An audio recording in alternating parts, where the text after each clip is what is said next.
Una nga beses sa ginhiwat sa Pilipinas ang Bouldering Asian Cup nga ginpartisiparan sa mga atleta nga nagikan sa Hong Kong, India kag Pilipinas.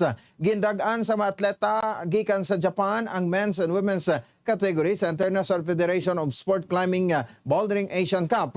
Nakuha ni Matsufuji sang Japan ang gold medal. Sang nagdaw gini sa women's final kag nakuha man sa Japanese athlete nga si Mushiko Kuzu ang silver, apang ang bronze naman ang gipauli sang Hong Kong athlete nga si Cheng Xiong Wong. Suro ka vice ka sang Pilipinas sa climbing nga si Franz Lim. Isa ka kadagyawan ang paghiwat sang nasambit nga kompetisyon sa pungsod Pilipinas ko sa riin. May buloan nga masami nga ginahiwat ang mga kompetisyon sa madalagko nga syudad kag pungsod kaangay sang Japan, China kag Europe. Iya naman ginkalipay parayon nga pagdako sang climbing community sa pungsod. Amo man nga nag-enjoy ang Singaporean athlete nga si Liuk Gu Weibing.